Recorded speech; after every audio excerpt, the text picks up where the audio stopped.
G'day guys, Mark Stipic here, broadcasting to you today from Northern Victoria. I've just finished up a monthly meeting with a consulting client of mine, and I thought you'd be interested to hear about an issue that we've been working on and brought to resolution in recent times, and maybe this will be helpful for you to have a look at what your processes are in a similar space. So the question is, what do you do when you've got an employee who just seems to be accident prone?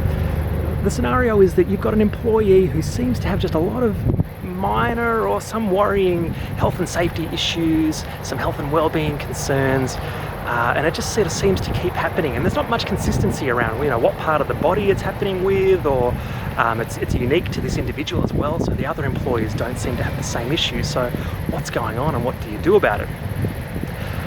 Well, what we've got in place for this client is that they've got a consistent process that they can turn to. When a manager identifies an issue, they've been trained up with the skills to begin to address it with the employee, but they also have a process that they can turn to, and they're consistent in how they apply this across with their team members.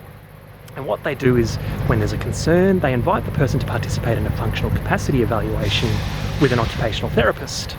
So what's happened here is that there was a concern identified with an employee, but not really sure what the cause of it was.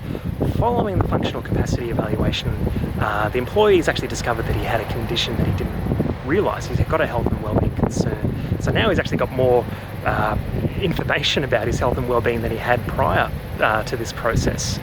The occupational therapist was able to refer him to a conditioning exercise program with marginal cost associated with that exercise program, and she gave him some coaching in how he can change the way he does his job.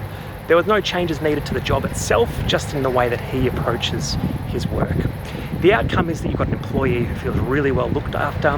He hasn't lost any of his income because he needed to have time off because of something like an injury, and the business has had minimal disruption because they haven't had any downtime as a result of this person's condition. So something for you to think about as a result of this is, do you have a process that you can turn to when you identify health and wellbeing concerns? Are your managers trained up in how to apply that and be consistent with it? And do you have an existing relationship with someone who can guide you through that process? I'm referring to someone with some sort of health background, a doctor, occupational therapist, physiotherapist, psychologist, any number of things. Thanks for watching. For updates, tips, and to start turning your work cover premiums into profits, head to markstipic.com.au.